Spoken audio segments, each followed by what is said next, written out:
Yo, what's up, guys? I'm Dan, and I'm back with another craft brew review.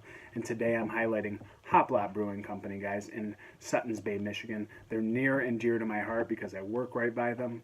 I'm good friends with them. And you need to put them on your bucket list for breweries before you die, guys. They make awesome beers. They have an awesome beer garden. I've highlighted them in a past video. You can definitely check that out. It's Brewing, guys. Anyways, I love this place. I can't say enough about them. They're great people.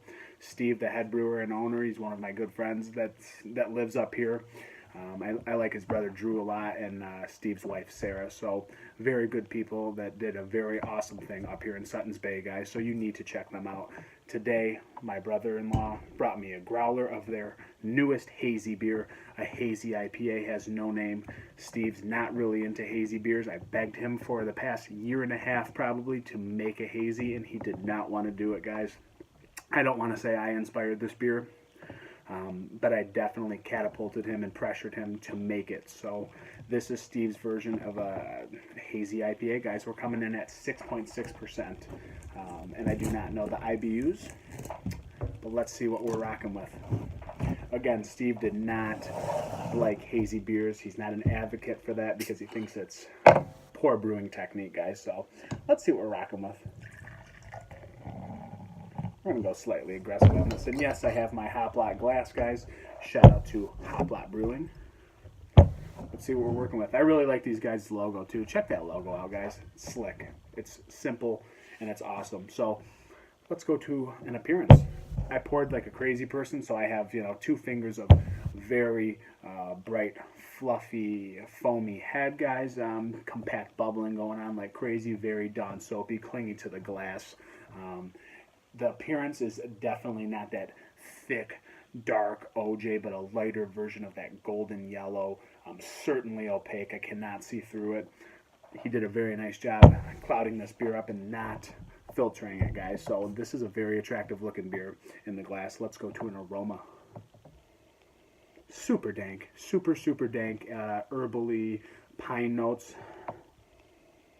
A little bit of like dash of grapefruit underneath with like a tropical fruit presence, generic tropical fruit notes. I'm not getting one thing really jumping out at me.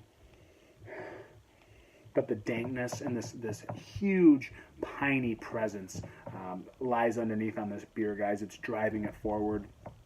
Very pungent on my nostrils for sure. Yeah, it just smells like a medley of pine trees. This herbally dankness that's lying with it. And then there's like tropical fruit underneath all of that with a dash of citrus in there for sure. So my mouth's watering, guys. He's good at making beers. I'm going to take a sip of this. Cheers, Hop Lot. Cheers, Steve. Cheers, Drew. Cheers, Sarah.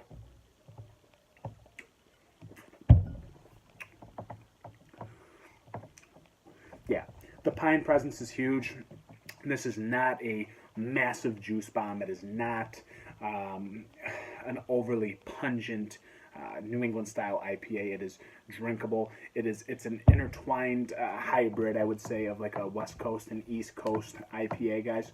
It certainly has the appearance of a New England style, but it is definitely there's this resinous pine quality, dankness underneath that it kind of leans me towards the West Coast, honestly. And Steve does he does incorporate a lot of pine into his beer. He makes very balanced beer, very drinkable beers. That's his mantra, and I dig that. I really enjoy all his beers, to be quite honest with you guys. I'm not just biased. I always liked his beers even before I knew him. Yeah, guys, it tastes like, honestly, like a sugary pine cone in the beginning with like a dash of sweetness in the very beginning with that malt. But again, you're getting like this bitterness on the back end. I do not know the bitterness. I guess it's around like 50 or so, like something like that. It's not on the lower end for hazies. I'd say it's on the higher end for bitterness, but it's awesome. I mean, it's just all the way around a very well done beer. It's not overly hopped. It's not overly juicy. There is a nice juiciness that's in this beer, but it is not your typical New England style IPA. It's, again, like in my opinion, a hybrid between the West Coast and East Coast. You're getting that huge pine presence. I mean, just monstrous pine presence on this beer. this resinous pine mixed with dankness. I mean, just 420 vibes coming out of this beer, definitely. This herbally kind of grassiness that's underneath that as well. And then under that, you get almost like a dash of like grapefruit and pineapple and, maybe like a papaya mango thing going on. But it's not overly done. Again, I'm getting more of that pine than I am that tropical fruit underneath. I'm really getting more of that, left side more than the right side. And the fruit, it's not like a juicy fruit that I'm really getting. It's more of the rind, the skin, those qualities really. Overall, very tasty beer, very well done. Yeah, guys, I'm going 4.25 out of 5. The drinkability's there. The New England style, for what it is, it's there, and it's kind of mixed on that West Coast vibe also, which I usually dig beers like that. It reminds me almost like a Stone, if I had to guess. I wouldn't have known this was Steve's if I had it blind tasted it, Probably wouldn't have guessed it's a hop lot beer, but it's very similar to other beers he does make, but this is one that kind of stands alone. He put more of a piney presence in this, more of that dankness, a little bit less of that citrus quality. It is there underneath, but the pine is very, very pungent on the back, or the front end, I'm sorry.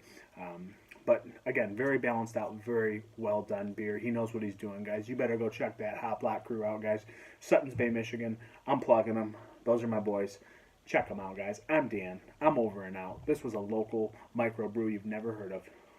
I'm over and out. Cheers.